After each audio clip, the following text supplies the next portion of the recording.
სიცოს ნინო კუზანოვასთან ერთად 2016 წელს გიბრუნდებათ ეთერში ნაცნობ დროს 20 საათსა და 00 წუთზე TV პირველზე. ვერაფრით ვერ აუვლიდი გვერდს ახალი წლის სუფრის შედეგებს და ამიტომ დღევანდელ გადაცემაში საუბარი გვექნება კუჭისა და 12 კუჭა ნაწლავის წყლოვან დაავადებაზე, მის მიზეზებზე, წარმოშობის, დიაგნოსტიკაზე, მკურნალობის მეთოდებზე. გონებ საკმაოდ საინტერესო საუბარი გამოგვივა. მოგყვებით.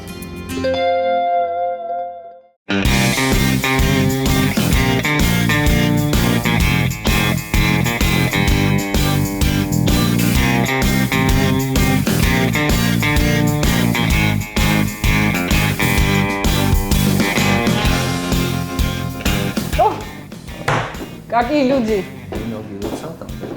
გენაცვალე. როგორ ახარ ძიმ? ეხლა არ მითხრა რომ კიდეც უდათ ვარო. არა. მოდი ოფიციალურად არ გვინდა იქით დავждეთ.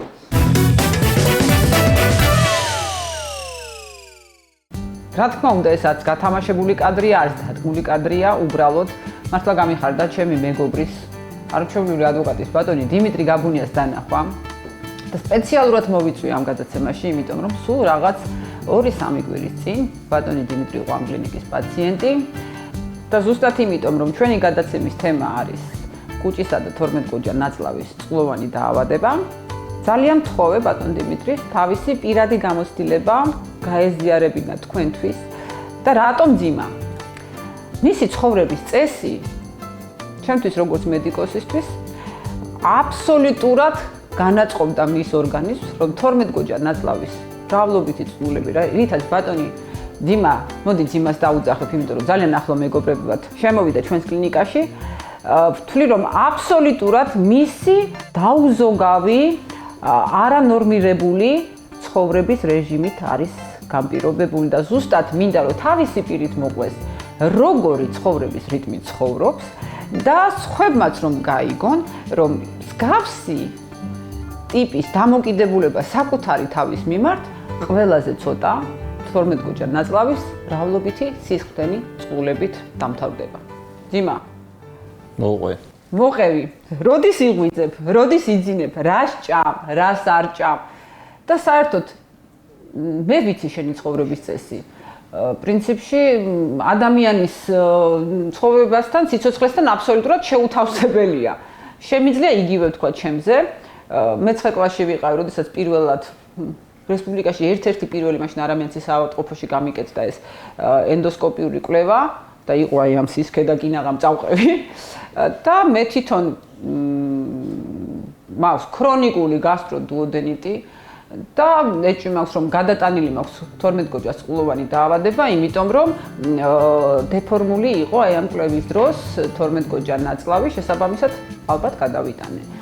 მუდმივად ვიმყოფები გასტროპროტექტორებზე, ყვამატელი სულჯებით დამაქვს და არანაირად არ ჩამოგივარდები თუ არ ესიარა ჩემი ცხოვრების რეჟიმით.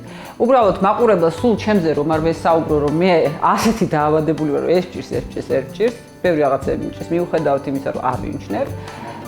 მეც შენსავით არ მძინავს, ჭამ დღეში ერთხელ და სულ მუდამ სტრესის მდგომარეობაში ვიმყოფები და თითქმის განტვირთვას არ ვახდე. ძალიან ბევრი სამედიცინო ტერმინი ახსენეთ, ჩემს აბსოლუტურად უცხოური სამედიცინო ტერმინები და წამლების შენგან განსხვავებით არ არის თქმა მინდა რატო ვამბობ ამას ხასრატოოსო, შენგან განსხვავებით საქმე ამაშია, რომ ჯერ ესეთი არასწორი ცხოვრების რეჟიმი და არის რეჟიმი, ნამდვილად არ ველოდი.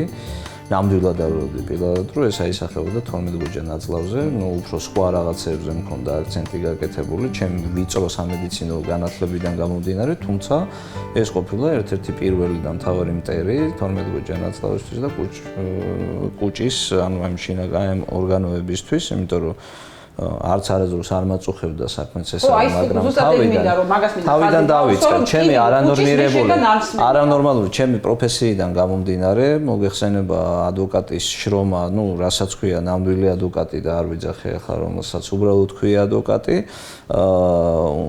ნებისმიერ ქვეყანაში არ მარტო საქართველოში იმყოფება აბსოლუტურად მსგავს რეჟიმში. ანუ დილით იღვიძებ ადრე, რაც თავარია და რაც ყველაზე დიდი პლუსი მე მქონდა და მაქვს ბავშვობიდან მოყოლებული ეს არის ის, რომ მე დილით ჭამს საჭმელს. ხო, აი შენგან განსხვავებით მე დილას მშიერი გამოვიდება. ჩემგან და ძალიან ჩემი ბევრი კოლეგა შუა დღემდე არ ჭამს და სვავს ყავას, ეწევა სიგარეტს და ასე შემდეგ. სხვათა შორის ერთადერთი ალბათ აქამდე რამაც მომიყვანა და აქამდე რატომაც გავძელე ალბათ ეს იყო რა, მაგრამ ამის შემდეგ იწყება აბსოლუტურად არანორმირებული დღის რეჟიმი, ერთი პროცესი, ორი პროცესი, შეხვედრები, სატელეფონო ზარები, გადარბენები და პრაქტიკულად მე დღის განმავლობაში ქუჩის საჭმელიც არა ხშირ შემთხვევაში ეს გრძელდებოდა წლების განმავლობაში, არ გრძელდება უკვე თქვენი წყალობით, დაახლოებით 2 კვირა გრძელდებოდა დაახლოებით 15 წელი და ძალიან გვიან როდესაც მივდიოდი სახლში, მაშინ ყველაფერს ერთად ასე ვთქვათ, ჭამდი, მოშიებული, დამშიებული და რამაც გამოიწვია ბუნებრივია ლოგიკურად ის რაც მე მჭირს, ხო? რაც მე მომივიდა. გადახვედი მაგ გონებაზე, რომ ცოტა შენ ცოტა. მე პირდაპირ ჩემს ინდივიდზე გეტყვი, გადავედი, გადის ბუკვალურად სამყოფოში რო ვიწექი, მე 6 დღეს მე უკვე ვიყავი სამსახურში, მე 7 დღეს მე ვიყავი სასამართლო პროცესზე, იმიტომ რომ ეს იყო რაღაც შინაგანი მოთხოვნები რომ მქონდა და საკუთარ თავთან დისკომფორტი და ის ადრენალინი, რომელიც მე მაწუხებს. კვების რეჟიმი დავარეგულირე, იმიტომ რომ შუა დღეს მე სახლიდან მიმაქ ისაკვები რომელიც მე მჭირდება, იმიტომ რომ ვერ ვახერხებ. ოჩახ, იზდები თვალსა და ხელს. ვიზდები თქვენი წყალობით და თქვენი გამსახურებით. არა მარტო ამ მიმართულებით, ყოველდღიურად მე მინდა აქვე აღნიშნო, რომ შენ ხარ ჩვენ რამდენი წელია უკვე ერთად ვართ, არა მარტო ამ მიმართულებით, უბრალოდ როგორც ადვოკატს, ასევე ექიმს აქ რაც არ უნდა გჭირდეს, ხო? სხვა ვთქვათ, სიტყვა შენი უშუალო პროფესიიდან გამომდინარე, შენი პაციენტი ვიყავი, ხო? ესე დაიწყო, ხო? ჩვენი ურთიერთობა არ არის მედიკამენტოზური მკურნალობა მთავარი და არანაირ ეფექტს არ გამოიღებს თუ ფსიქოლოგიურად არ განაწყვი ადამიანი იმისთვის რომ ის უნდა იყოს ჭამთები რა. გეთანხმები. ეს შენ შეძელი ჩემში, იმიტომ რომ მე ცოტა პანიკური რაღაცები მიმართებოდა ხოლმე თავიდან. ახლა მართავ ჩემს პრობლემებს ძალიან თავისუფლად ჭამთების პრობლემებს. და მინდა რომ დაარეგულირო კვების რეჟიმი. მე რაც გითხრა ჩვენმა გასტროენტეროლოგმა, ცოტა შენ თავსაც დაუთმოდრო.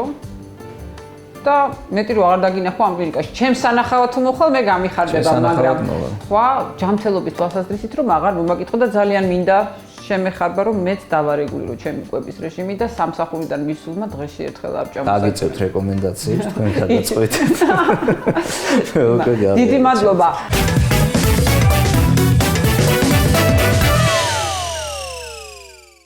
ვერაფრით ვერაული გვეც ისეთ საჭირბოროტო საკითხს, როგორიც არის კუჭისა და 12 გოდია ნაწლავის წყლოვანი დაავადებები. ამ თემასთან დაკავშირებით ჩემთვის ძალიან საინტერესო სტუმარი მყავს დღეს მოწვეული, რომლისგანაც მე ძალიან ბევრ კითხვაზე ველოდები პასუხს.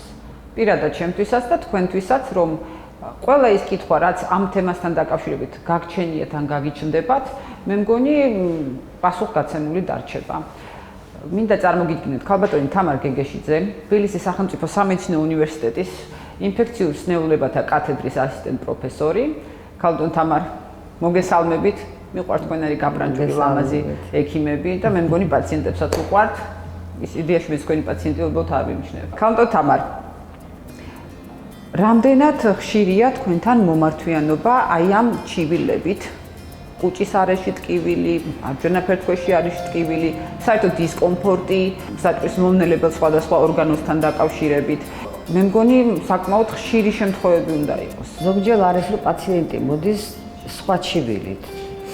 მოდიან აი თქვა ნაღლის ბუშტი მაწუხებს. ზუსტად მაგიტო გითხარით. მაგრამ როდესაც შემდეგ დავიწყებ ანამნეზის შეკრებას პაციენტის გასინჯვას, აღმოჩნდება რომ წამყვანი და პირველი შეიძლება იყოს სწორედ კუჭის და 12 გოჯას პრობლემები. ეს არც არის პრინციპში გასაკვირი, იმიტომ რომ პრინციპში უნდა განვიხილოთ საჭმლის მომნელებელი სისტემა როგორც ერთიანი, ხო? საჭმლის მონელება იწყება პირის ღრუდან და შემდეგ მიმდინარეობს კუჭიც, ნაწლავშიც, ეხმარება ნაღლის ბუშტიც, პანკრეასიც, ასე რომ მთლიანობაში უნდა განვიხილოთ ეს ყველაფერი. პირველი, რასაც ყველა პაციენტი აღნიშნავს ხოლმე, ეს არის შებერილობა, რომელიც თითქმის აბსოლუტურად ყველა პაციენტს აქვს. ყოველთვის გონიათ ხოლმე, რომ აი შებერილობა ეს მარტო ნაწლავის პრობლემაა. სწორედ ამაშია საქმე, რომ ეს შებერილობა არის ფაქტიურად არასწორად და არასრულად მონელებული საკვების დროს განვითარებული, რაც იწყება პირის ღრუდან და კუჭიდან. ამიტომ ყოველთვის ვითვალისწინებთ ამ დროს კუჭი და 12 გოჯაში პრობლემებს. ჩივილები არის საკმაოდ მრავალფეროვანი ხომ. ზოგს აქვს გულძმარვა, ზოგს ამოქარვება, ან რამე გემოთი, საკვების, ან კუჭის შიგთავსის ამოსხმა საკლაპავში. ზოგს აქვს ტკივილი ეპიგასტრიუმის არეში, კუჭის არეში, ჭამამდე ან საკვების მიღების შემდეგ. ზოგჯერ ეს ტკივილი ისეთი სხვადასხვა ხასიათის არის, აი ხერხემალში გამჭოლი ტკივილი შეიძლება ქონდეს. ზოგს გულის მხრივ ჩივილები იწყება პირველ რიგში და როდესაც კარდიოლოგები გამორიცხავენ თავიანთ პრობლემებს, მე აღმოჩნდება, რომ ეს არის გასტროენტეროლოგიური პრობლემა. სხვათა შორის ძალიან ხშირად ქოლეცისტიტების დროს მაქვს ხოლმე ექსტრაკარდიული არითმიების შემთხვევები და ამიტომ აუცილებლად, როდესაც არითმიის ჩივილით მოდის ჩემთან პაციენტი, აუცილებლად მას ვუშვებ, რომ პირველ რიგში გამოიკვლიოს ნაღლის ბუშტი, რომ ეს მომენტი მე მქონდეს გამორიცხული. ნამდვილად გეთანხმებით, იმიტომ რომ ძალიან ბევრია ასეთი პაციენტი. ქალბატონ თამარ, ვიცით რამხელა რაოდენობით არის ჩვენს ფარმაცევტულ ბაზარზე ტკივილ გამაყუჩებელი საშუალებები, რომლებიც ძირითადად არასტეროიდულ ანთების საწინააღმდეგო საშუალებებს წარმოადგენენ და რომლებიც ძალიან ხშირად იწვევენ კუჭისა და 12 გოჯას ლოწოვანის დაზიანება, შემდგომში მათი ანეროზირების პროცესით ან დაწყულების პროცესით.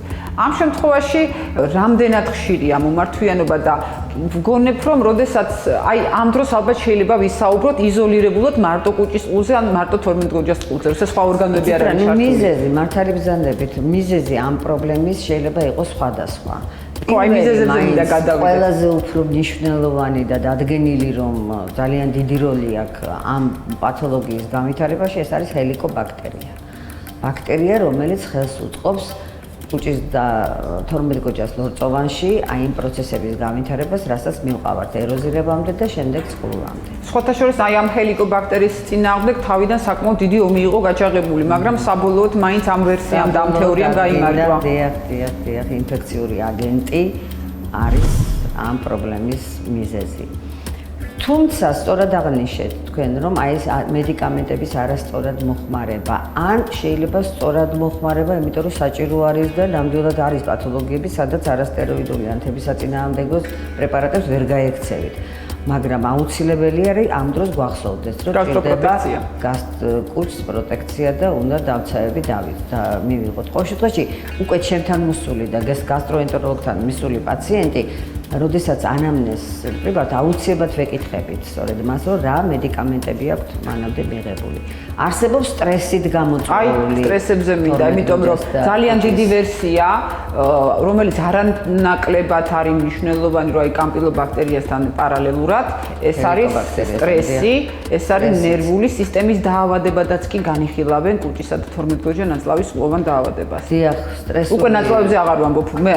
დიახ, სტრესული წყლულები ძალიან ხშირად არის და ეს უფრო მწვავედ განვითარებული და უფრო აგრესიულად განვითარებული პათოლოგია ხოლმე. კიდე ერთი მიზეზი სწორედ ამ პრობლემის არის არასწორი კვება. ისე ერთი საკითხია რას ვიღებთ საკვებად და მეორე საკითხია როგორ ვიღებთ. მე ყოველთვის ვთხოვ ხოლმე პაციენტებს და ვცდილობ რომ დავაცვევიო, ისე ვთქვათ, ჯერადობა საკვების მიღების, ანუ კუჭი დიდხანს ცარიელი არ უნდა იყოს. ეს ერთი. მეორე აუცილებლად შეიძლება ავუხსნათ ჩვენს ტელემაყურებლებს, რატომ არ უნდა იყოს კუჭი დიდხანს ცარიელი, რომ აი დიეტომანებს, რომლებიც მუდმივად რაღაცა შიმშილობენ და სულ დიეტებზე არიან, რას აფრთხე ემუქრებათ და რატომ? ამიტომ არის ეხლა ამ ბოლოდროინდელ დიეტებს მეც ვადევნებ ხოლმე თვალყურს და არსად 2 გრამის სტაფილო და არსად არ არის ხოლმე ისეთი შიმშილის დღეები. უფრო არის ცოტა და ხშირი კვება. კუჭში იცით რომ ჟავი არის. აი ამ ჟავი არის პერიოდულად და რაღაცა 2 საათის, 2 საათი დახევრის შემდეგ ჭირდება განეიტრალება, თორე ის იწყებს უკვე საკუთარი ლორწოვანის მონელებასაც. ამიტომ მიღებული საკვები სწორედ იმას აკეთებს, რომ ეს ჟავი არის განეიტრალდება და იწყება მონელების პროცესი. აი ამ პატარა გოგოშკებს, მათ შორის ჩემს შვილს მინდა რომ აი ეს რაც ქალბატონმა თამარმა თქვა, კარგად ჩაიბეჭდო მგონებაში, რომ ეს უაზრო დიეტები, შიმშილობები და ასე შემდეგ პირველ რიგში ვნებს კუცსა და თქვენს კუჭ-ნაწლავის სისტემას და საბოლოოდ შეიძლება ყველაზე კარგ ვარიანტში კიდე წყულით დაგიმთავრდეთ თუ რაღაცა სხვა უბედურება არ დაუმართეთ საკუთარ თავს. ეს ლიგები განახვევა გამოიაშენებს ძალიან. ესე თქვა. ბავშვებს 19 წლის გოგოს დედა, რომელიც ხან სულ ეჩვენება რომ მოიმატა, არის 50 კილო, მაგრამ მაინც და ხან შიმშილობს და მერე დადის კუჭი მტკივას წახილით და ვეხსნი რომ არ შეიძლება შიმშილობა. ახალი წლის დღეებია. როგორ დავაწყარეთ ჩვენს მოსახლეობას, რომლებმაც ამ დღეებში ძალიან დიდი გასტრონომიული დატვირთვა მიიღეს.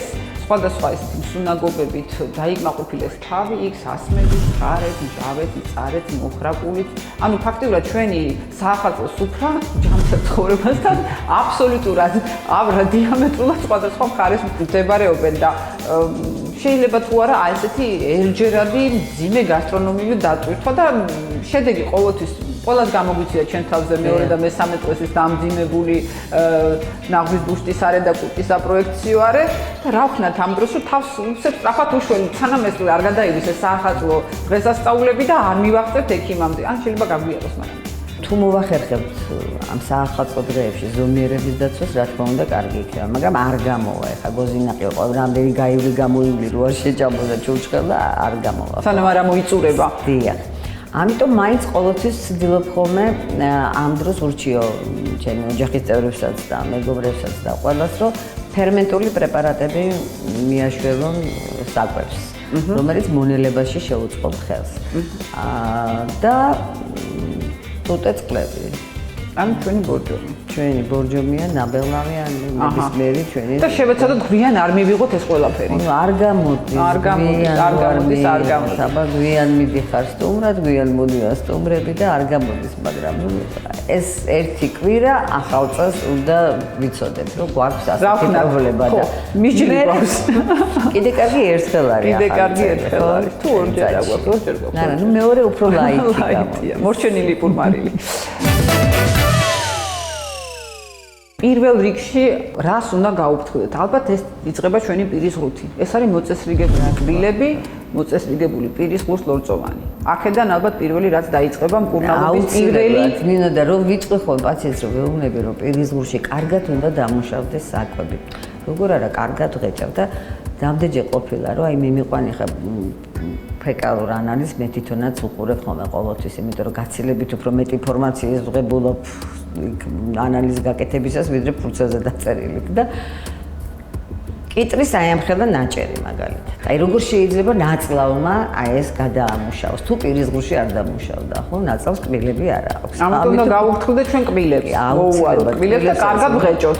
კარგად უნდა ვღეჭოთ, უნდა ვჭამოთ და უნდა მივიღოთ საკვები დილით აი საუზმე ეს არის აუცილებელი პირობა. მთელი ღამის ნაშიმშილარი კუჭი, ხო? აი დილით აუცილებელია მცირე რაოდენობით საკვების მიღება და აი სიგარეტის მოწევა უზმოზე ეს არის კატასტროფა. ავასთან ერთად ეს არის თვითონაც იციან, თქვენ რა გონიათ პაციენტები კი როგორც კი მოწევ ეგრევე მეტაკება იტყვიან ხოლმე, იციან თვითონ. შევთანხმდეთ, რომ რეალურად არის ისეთი medicament-ები დღეს საფარმაცევტულ ბაზარზე მსოფლიოს და მათ შორის ჩვენთან, რომლებიც პრინციპში განკურნებამდე მიყავს, საბოლოო განკურნებამდე. დღეს წყლული აღარ არის პრობლემა, თუ დროულად დაისვა დიაგნოზი, პრინციპში მაქსიმუმ ერთთვიანი კურსი განკურნება აბსოლუტურად შეხორცებულ შედეგს ღებულობთ, ანუ წყლული არის შეხორცებული და უბრალოდ მერე უნდა გვახსოვდეს, რომ ყოველი გაზაფხული და შემოდგომა არის ამ პრობლემის დამწავების პერიოდი. ამიტომ აი ამ პერიოდებში უნდა დავასწრო და თებერვლის ბოლოს ორკვირიანი კურსი და ასევე სექტემბრის ბოლოს, აი ოქტომბრის დასაწყისში. ეს აბსოლუტურად საკმარისი არის პრევენციის. მე მგონი ყველაფერს შევეხეთ ვუსურვოთ ჩვენს პაციენტებს ნებისმიერი დისკომფორტის შემთხვევაში მიმართონ აუცილებლად ეხლითა თვითმკურნალობას გაეშვან ამას მიმოვებ ყოველთვის ყველა გადაცემაზე არ მეზარება პრევენციისთვის ამ დაავადების სულ ელემენტარული რაღაცების დაცვა შეიძლება ეს არის მოვლილი ჯამთელი პირის ღრუ კარგად დაღეჭილი საკვები დროული ჯერადი ყვება, ხანდახან გადლებთ ცხიმიანის ჭამის უფლებასაც, ხანდახან ალკოჰოლსაც, მაგრამ მხოლოდ ზომიერების ფარგლებში იშვიათად. დანარჩენი სხვა შემთხვევაში ქალბატონ თამართან მოგიწევს მისვლა. კიდევ ერთხელ გილოცავთ ახალ წელს, გისურვებთ ყოველივე საუკეთესოს და თქვენი რჩება და რიგებებს აუცილებლად გავითვალისწინებთ. ქალბატონ თამარ, დიდი მადლობა ესეთი ამომწურავი ინფორმაციისათვის. იმედია რომ კიდევ მოგიპატიჟებთ ხოლმე ჩემს გადაცემაში.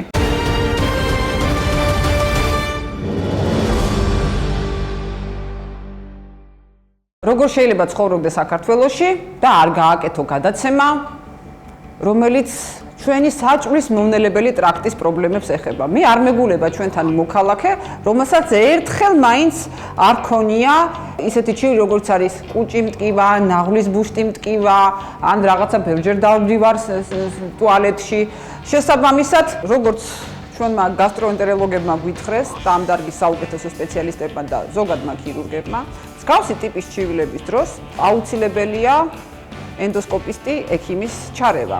ამ პაციენტის შემთხვევაში რა გამოკვლევა გაქვს დაგიქმნილი?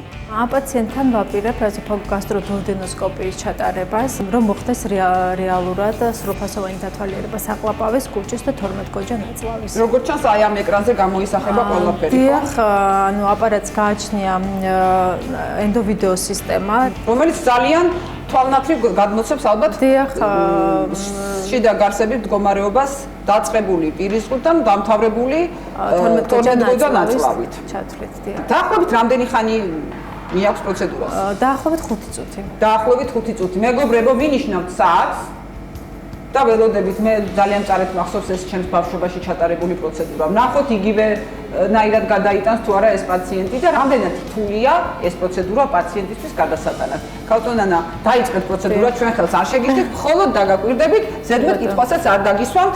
ოღონდაც როგორც კი მოვჩებით პროცედურას, მე რაღაცა შეკითხვები დამიკროვდა და მინდა რომ ამაზე ამომწურავი პასუხი გამცეთ. დიახ, სიამოვნებით.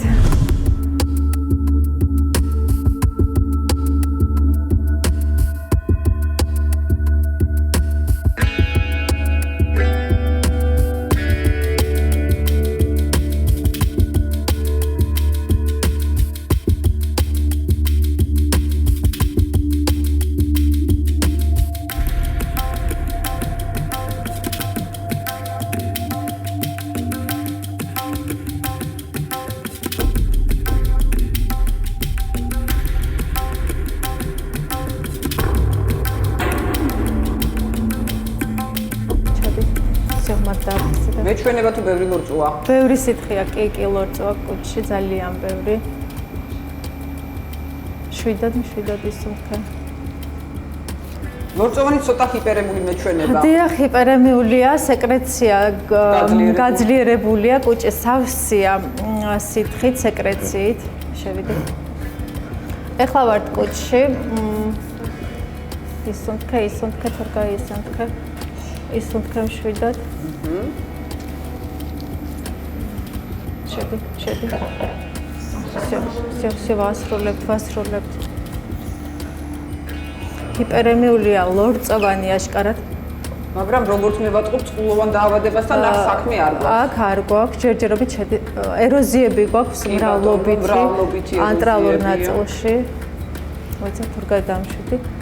პაციენტი საკმაოდ მშვიდად იტანს პროცედურას. მე ამ დროს ესე იგი ისეთ ხელფერს ვისროდი, რომ ექიმამ მისროლა კაბინეტიდან მაშინ მახსოვს. ნაღველიც ხედავ გადმოსულია 12 გოჯაში თუ მეჩვენება? დიახ, გადმოდის ნაღველი რეფლუქსიაზე. ხედავ რა დღეში რა. ისეთი თვალსაჩინოა გამოსახულება, რომ მიუხედავად იმისა, რომ კარდიოლოგი ვარ და ამ სფეროსთან არ მაქვს კავშირი, სავსებით თვალნათლივ ჩანს ეს ბავშვი სამკურნალოა. აუცილებლად ჭირდება ამ ეროზიებს სრულფასოვანი მკურნალობა, რომელსაც აუცილებლად ჩაიტარებს შემდეგ პაციენტი. ამ შემთხვევაში წინასწარ რა დასკვნა შეიძლება, რა დიაგნოზა აქვს? ეროზიული გასტროდუოდენიტი. ეროზიული გასტროდუოდენიტი. დარწმუნებული ვარ საქართველოში მოსახლეობამ ყველამ რომ გამოიკვლიოს თავი. შეიძლება ძალიან უხეშად ვამბობ, მაგრამ 60%-ს ალბათ მაინც ექნება ეს დიაგნოზი.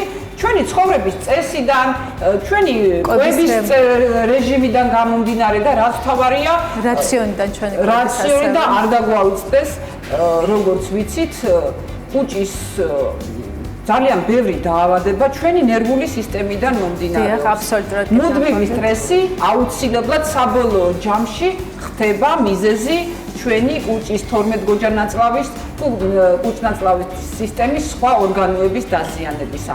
ქალბატონო ნანა, როგორც ჩანს არ აღმოჩნდა საშიში პროცედურა, ნორმალურად განხუმარკენია, უბრალოდ დისკომფორტი იყო, დისკომფორტი იყო, საათი დავინიშნეთ, მე მგონი ზუსტად 5 წუთში, არა, 5 წუთიც არ დაჭირვებია, 3 წუთამდე. მიუხედავად იმისა, რომ შინაგანი დაძაბულობა მოხდა. ასაკანი პროცედურა, ისეთი საშიშია, ძალიან ბევრი საშინელი პროცედურა არ არის.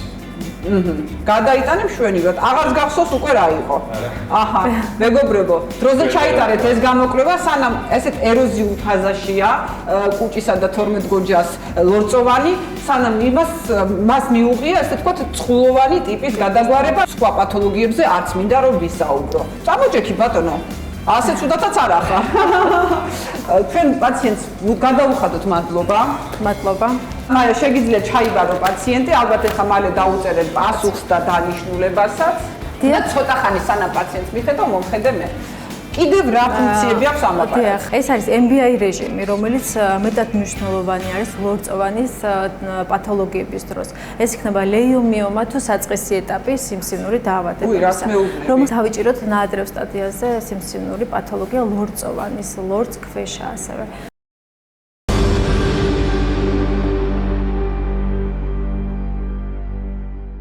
ნანა, აი ამ კარადას გვერდს ვერ ჩაუვლიდი. ამიხსენი ამ კარადის დანიშნულება და ფუნქციები. მე მშვენივრად ვიცი, მინდა ჩემმა ტელემაყურებლებმაც ნახოთ. ყოველთვის დგას იმისი პრობლემა, რომ რამდენად სტერილურია პროცედურა, რამდენად არის იმის ალბათობა, რომ აი ხო 50 კაცი მიცის სინჯავენ, მე რო გამსინჯავენ, ეს ხوerჯერადი ვერ იქნება თავისთავად, ხომ? განსაკუთრებული მნიშვნელობა ენიჭება აი ამ ზონდების სტერილიზაციას. ეს კარადა ზუსტად მაგას ემსახურება და მე მგონი მარტო აქ არის, ხო? უნიკალური აპარატი, რომელსაც ქვია ავტოკლავი, სადაც ხდება C ჰეპატიტის ვირუსის 100%-იანი ელიმინაცია. გარდა ამისა, მეტად მნიშვნელოვანია არა მარტო C ჰეპატიტებისა, არამედ ბაქტერიოციდული თვისებებიც გააჩნია. სრული სტერილიზაცია. დიახ, სრული სტერილიზაცია, ამიტომ პაციენტი მშვიდად უნდა იყოს, როდესაც შეხედავს კაბინეტში შემოვა და დაინახავს ავტოკლავის აპარატს. აპარატს აქვს ესე იგი ულტრაისფერის სხივები, რომელიც შედის კარადაში და სწორედ ამ ულტრაისფერის სხივების საშუალებით ხდება მისი ბაქტერიოციდული თვისება. ეს გახლავთ კოლონოსკოპი, რის საშუალებითაც ხდება მთლიანად მსხვილი ნაწლავის დათვალიერება. კოლონოსკოპის საშუალებით ხდება რიგი დაავადებების, ეს არის კოლიტების დიაგნოზის დასმა, გარდა ამისა არასპეციფიკური წყლოვანი კოლიტი, კრონის დაავადება და ესეთი ბევრი ესეთი დაავადება. კი ბატონო. ჩვენი მოსახლეობის 80%-ს მე მგონი ბუასილი ჭირს და ნუ კოლიტებზე აღარ ვლაპარაკობ. გასაგებია.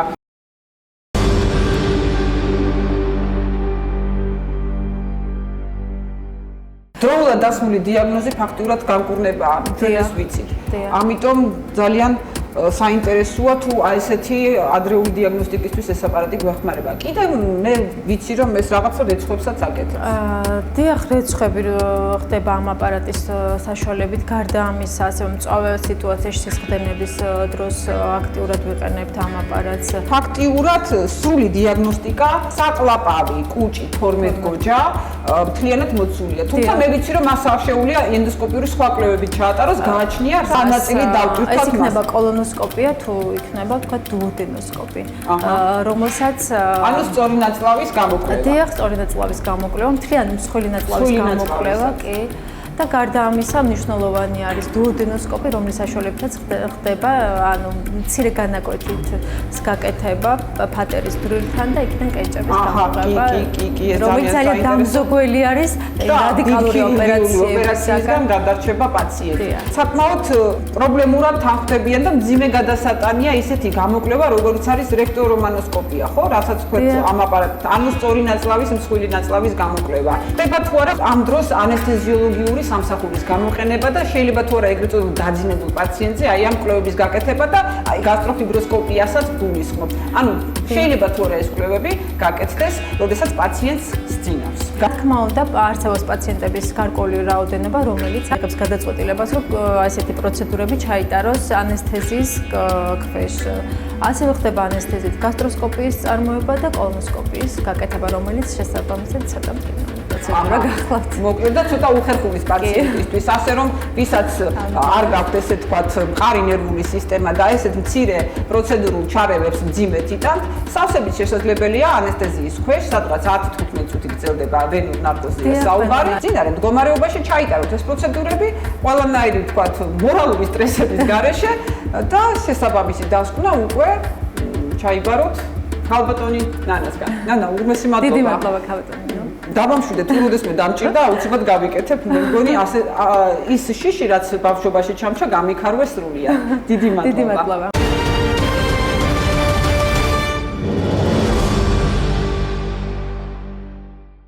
საქართველოში ყველაზე პოპულარული სამედიცინო გამოკვლევა, ალბათ ერთ-ერთი ყველაზე პოპულარული არის ულტრასონოგრაფიული კვლევა, ანუ ეხოსკოპიურ კვლევას რო ეძახიან. ექიმმა დაუნიშნა, არ დაუნიშნა პაციენტს ეს გამოკვლევა, ნებისმიერ ჩივილზე ყველა პირველ რიგში ულტრასონოგრაფიულ კვლევას იტარებს.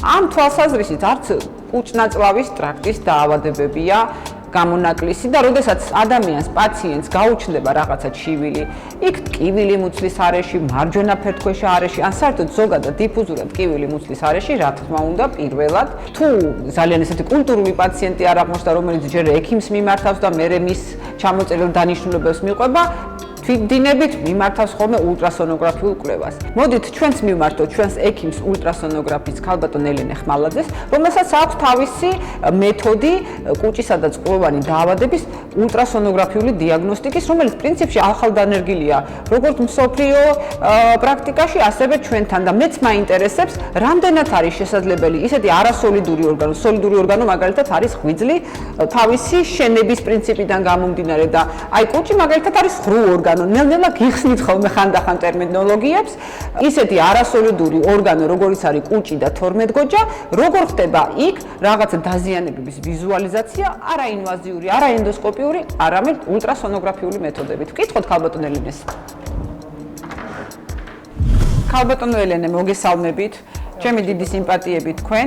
საკმაოდ ახალია პრინციპში კუჭისა და თორმეტგოჯა ნაწლავის წყლოვანი დაავადების დიაგნოსტიკა ულტრასონოგრაფიული მეთოდებით. რამდენად სანდოა ის შედეგები, რომელიც ჩანს ხოლმე ულტრაბგერით კვლევაზე, დისპლეიზე, როდესაც გამოდის შედეგი, აი ამ დაავადების დიაგნოსტიკისთვის და ცვლის თუ არა ეს მეთოდი ენდოსკოპიურ, ანუ გადაყლაპვას რო ეძახიან, რომელსაც ყველა დაფართოებული თვალებით უყურებს იმ მეთოდს. მე მინდა წარმოგედგინოთ ეს ახალი მეთოდიკა კუჭ-ნაწლავის ტრაქტის ულტრაბგერითი კვლევა, რომელიც მსოფლიოს სამედიცინო პრაქტიკაში მხოლოდ ბოლო 10 წელი არსებობს. ბევრი მონოგრაფიები ჩაწერილია ამ თემაზე. ეს მეთოდიკა ძალიან საინტერესოა, ძალიან ინფორმატიული და შედეგიანი. სხვადასხვა შემთხვევებში ჩვენ შეგვიძლიათ ვიყენოთ ეს მეთოდიკა ინვაზიური და ძვირადღირებული კვლევების ნაცვლად.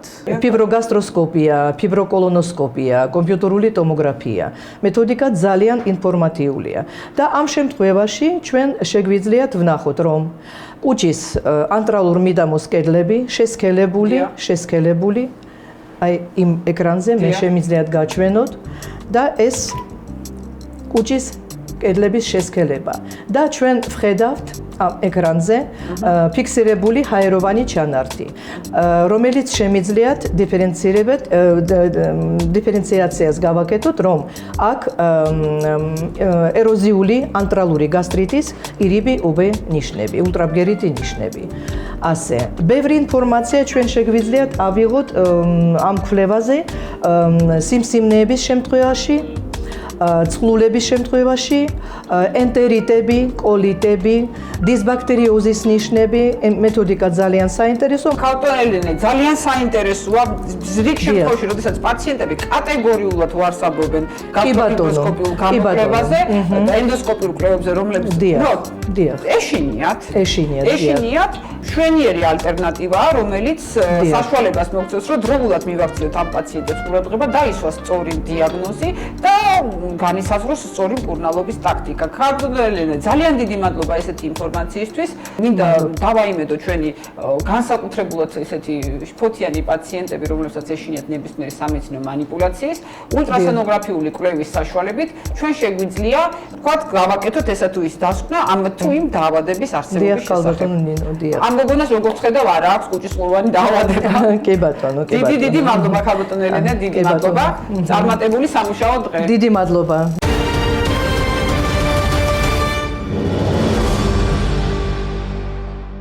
მინდა წარმოგიდგინოთ ბატონი თემა მგელიაშვილი, პროფესორი, ზოგადი ქირურგი, ცივი ოქროს ხელება და კეთილი ასევე ოქროს გულის ადამიანი. ბატონო თემო, როგორც ვიცი, ძალიან ცოტა ხანში აქ პაციენტის შემოვა და ამიტომ დიდ დროს არ წაგართმევთ. თქვენ უკვე ინფორმირებული ხართ ჩვენ რაზე უნდა ვისაუბროთ. როდესაც თქვენთან ხვდებიან პაციენტები, ეს არის უკვე უკიდურესი მდგომარეობა, როდესაც კონსერვატიულმა მკურნალობამ ამოწურა თავისი შესაძლებლობები. საუბარი გვაქვს კუჭისა და 12 ნაწლავის წყვილოვან დაავადებებზე. რამდენად ხშირია შემთხვევები, როდესაც პაციენტები არ აქცევენ თავის ჭივილებს ყურადღებას და ხვდებიან ქირურგის სკალპელის ქვეშ თქვენს საოპერაციო მაგიდაზე. სამწუხაროდ სტატისტიკით ბოლო პერიოდში გახშირდა ძალიან კუჭის და 12 ნაწლავის წყვილოვანი დაავადებებით მომართა ჩვენთან. ეს ბევრი ფაქტორებითაა გამოწვეული, მაგრამ აღსანიშნავია მაინც ძირითადად რამოდენიმე ფაქტორი, მათ შორის, რა თქმა უნდა, კვების ფაქტორი, დარღვეული აქვთ კვების რეჟიმი, არასწორი კვებაა, ნერვული ფაქტორი, რაც თანამედროვე ცხოვრებამ მოიტანა და რაც მთავარია, წამლისმიერი ფორმები, როდესაც ექიმის დანიშნულების გარეშე თვითონ ღებულობენ სტეროიდებს, რაც ერთ-ერთ ფაქტორს წარმოადგენს წყვილოვანი დაავადების წარმოქმნისათვის და გართულებისათვის. არასტეროიდებსაც დიახ, ხმარობენ ბევრს. ეს არის ტკივილდამაყუჩებლები, ეს არის სახრების ტკივილებისთვის, თავის ტკივილისთვის, წნევისთვის და ყველაფრისთვის ხმარობენ თვითონ ამას ყველაფერს და ეს იწვევს შემდგომში ამ გართულებას და სისხლის დენებს. ვიმეორებ, გახშირდა მომართვა ასეთი პაციენტების და ჩვენ ძირითადად ვცდილობთ ეს კონსერვატიული მკურნალობით გავუკეთოთ კოპირება ასეთ პათოლოგიას, მაგრამ არის შემთხვევა, რომ კონსერვატიული მკურნალობა უეფექტოა და იძულებული ვართ მაშინ ჩვენ უკვე ჩავერიოთ ქირურგიული გზით. რამდენიმე მეთოდი არსებობს მისი ქირურგიული მკურნალობის და აი მაშინ უკვე ვაკეთებთ ჩვენ. როდის ჩაითვლება კონსერვატიული მკურნალობა უეფექტოდ? სად არის ეს ზღვარი? ეს ზღვარი არის დაახლოებით იქამდე, სანამდე ჩვენ ნახავთ ენდოსკოპიურად თუ არის ეს სისხლის დენა, ჯერ ვცდილობთ ენდოსკოპის საშუალებით მის გაჩერებას. თუ ეს ვერ მოხერხდა და ვიწყებთ მკურნალობას პრეპარატებით, თუ პრეპარატებიც უეფექტო აღმოჩნდა ამ შემთხვევაში, ნუ გვაქვს ჩვენ ამ მაჩვენებლები, სისხლის მაჩვენებლები, იგივე ობიექტური გამოვლინება სისხლის დენის და იძულებული ვართ მერე შემოვიყვანოთ უკვე საოპერაციოში. ეს შეიძლება მოხდეს შემოსვლიდან რამოდენიმე საათში, შეიძლება ეს მოხდეს რამოდენიმე დღის შემდეგ და ასე შემდეგ, იმის დამიხედვით თუ როგორ წავა პაციენტის მდგომარეობა. ხშირ შემთხვევაში ეს ემორჩილებიან კონსერვატორულ მკურნალობას და შემდგომში ჩვენ პაციენტს უნიშნავთ ამბულატორიულად სათანადო მკურნალობას. რა ტიპის ოპერაციები გამოიყენება ამ შემთხვევაში? რამდენად დიდია მასშტაბი ოპერაციული ჩარევის? ეს გააჩნია თვითონ პათოლოგიას. დიახ. პათოლოგიას და რა თქმა უნდა წყლის მდებარეობას. თუ ჩვენ წყლი გვაქვს 12 ნაწლავზე და ეს საკმაოდ დიდი მოცულობის წყლია და საკმაოდ მასიური სისხლის დენა გვაქვს აქედან, ვცდილობთ გავაჩეროთ ჩვენ ამოკერვით. ანდაც თუ კი პაციენტის მდგომარეობა გვაძლევს ამის საშუალებას, ვაკეთებთ კუჭის რეზექციას. როდესაც უტარდებათ პაციენტებს ესეთი ტიპის ოპერაციები, როგორც არის კუჭის რეზექცია. ანუ როდესაც კუჭის ძირითადი მასა არის ამპუტირებული, ხო? დაახლოებით 2/3. როგორ ცხოვრობენ ეს პაციენტები პოსტოპერაციულ პერიოდში? ანუ დანარჩენი ცხოვრების მანძილზე მათ მუდმივად დიეტა უწევთ, ან როდესაც უკვე კუჭი მოცულობაში ნაკლებია. როგორია მათი ცხოვრების წესი და არის თუ არა კიდევ შემდგომში წყლოვანი დაავადების განვითარების რისკი? აი, უნდა ითქვას, ქალბატონო, რომ როდესაც ჩვენ მხოლოდ ამოკერვას ვაკეთებთ, წყლის ამოკერვას, ეს პაციენტები ფაქტიურად რისკის ქვეშ არიან. რადგან შეიძლება მომავალში კიდევ განმეორდეს სისხლის დენა. კარგით, მაშინ ესეთ კითხვას დაგისვათ, რატო ვაკეთებთ ამოკერვას მაშინ? რადგან პაციენტის ზოგადი მდგომარეობა ჩვენ არ გვაძლევს დიდი ჩარევის საშუალებას. ანუ როდესაც სუსტია უფრო პაციენტი. მასშტაბური ჩარევის საშუალებას ჩვენ არ გვაძლევს. პაციენტი ან ასაკშია, საკმაოდ ესეთი დამძიმებული სიტუაცია აქვს, დამძიმებული ანამნეზი აქვს, სხვა პათოლოგიებით, იგივე გულის დაავადებებით, იგივე ჰიპერტონიით და უამრავი პათოლოგიებით და ამიტომ ვცდილობთ მინიმალური ჩარევა გავაკეთოთ ხოლმე ამ დროს, მაგრამ თუ გვაქვს საშუალება ვაკეთებთ რეზექციას, მოგეხსენებათ კუჭის რეზექციას მიღებული მეთოდია, ჯერ კიდევ გასული საუკუნიდან და აპრობირებული და კარგად არიან პაციენტები ოპერაციის შემდგომ მშვენივრად და აღარც საშუალება გვაქვს ფაქტიურად ჩვენ სისხლის დენის განმეორების და რეციდივის. ანუ თქვენ ამბობთ, რომ ინვალიდიზაცია ამ პაციენტების არ ხდება ოპერაციის შემდგომ. არა, ისინი სრულიად აბსოლუტურად ჩვენმისუნარონი არიან, ჩვეულებრივად აგრძელებენ თავის ცხოვრებას, არსებობას და ასე შემდეგ. ოპერაციები კეთდება მხოლოდ ღია წესით თუ ლაპარასკოპიული მეთოდებიც არის უკვე დანერგილი ამ ოპერაციის შესასრულებლად? არის დანერგილი ლაპარასკოპიული მეთოდებიც, საბედნიეროდ თბილისში არიან ამის სპეციალისტები, ჩვენ ღია წესით ვაკეთებთ ამას ძირითადად, თუმცა ლაპარასკოპიულად ჩვენ სხვა ოპერაციებსაც ვფლობთ და ვაკეთებთ, მაგრამ ამ ოპერაციას კუჭის რეზექციას ჩვენ მხოლოდ ღია წესით. თანამედროვე ტიპის სამკურნალო საშუალებების გაჩენა გასტროპროტექტორებზე მაქვს საუბარი. რამდენად შეამცირა საოპერაციო პაციენტების რაოდენობა? ძალიან გავრცელებული იყო კუჭის რეზექცია, რომელიმე მეთოდით ადრე ეს ერთ-ერთი ოპერაცია იყო ძალიან მიღებული აბდომინალურ ქირურგიაში, ბირლოთ პირველი, ბირლოთ მეორე, ანასტომოზების დადება სხვადასხვა მეთოდით. მერე აი პრეპარატების გამოსვლა, როგორიც არის ომეპრაზოლი, ნექსიუმი, შეიძლება ითქვას ფურორი მოახდინა ამ დარგში. მათაც მრავალი წელია კვამატელზე ვზივარ. აი ამ პრეპარატების შემქმნელებმა ნობელის პრემიაც კი მიიღეს იმ დროისათვის. ისეთი ეფექტი იყო ამ დარგში მკურნალობის. მაგრამ ეხლა ვიმეორებ, შემოსულმა ბევრმა პრეპარატმა, მათ შორის სტეროიდებმა, არასტეროიდებმა ძალიან გაამწვავა ეს სიტუაცია. თუმცა ეფექტურად იხმარება დღესაც პრეპარატი ნექსიუმი და ამ ჯგუფის სხვა პრეპარატები ამ პათოლოგიის სამკურნალოდ. ძალიან ეფექტურად, მაგრამ მას თავისი სქემა აქვს, თავისი მკურნალობის წესი აქვს. ეს უნდა ხდებოდეს მხოლოდ ექიმის დანიშნულებით, სპეციალისტის დანიშნულებით. ასე ხო, მან მინდა ვთქვა, რომ ეს ომეპრაზოლს ყველა მამალივით იყვაპება. არც ექიმის გარეშე.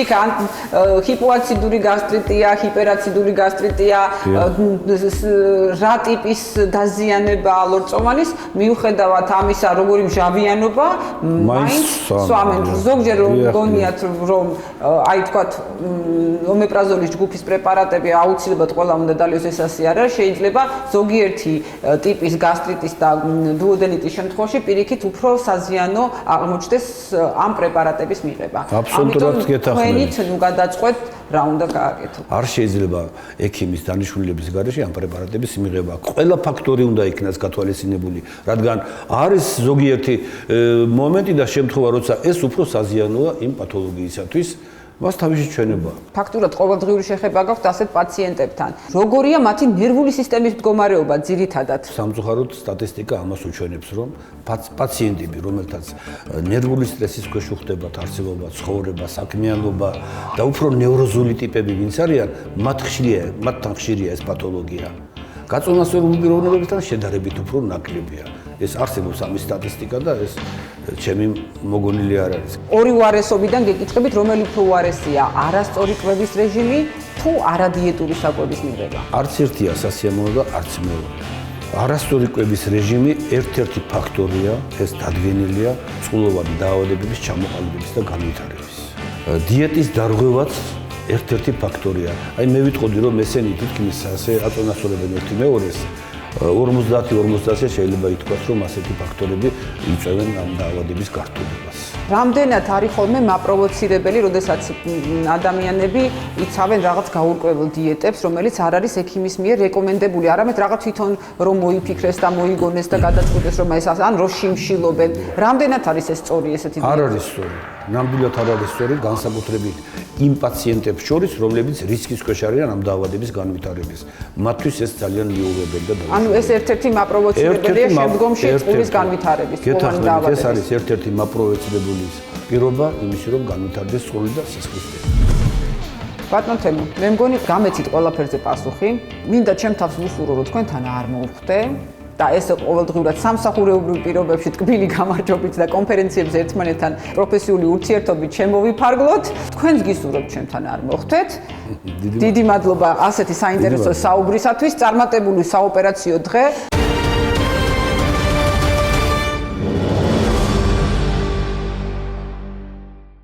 მე მგონი ყველა თემა, რაც დღეს მქონდა წამოწეული წინა პლანზე, ამომწურავად გავშალეთ. თქვენ ყველა შეკითხვას, შესაძლო შეკითხვას ჩვენ პასუხი გავეცით. შევხვდებით ერთ კვირაში 20:00 TV პირველზე, სოს ნინო გუზანოვასთან ერთად.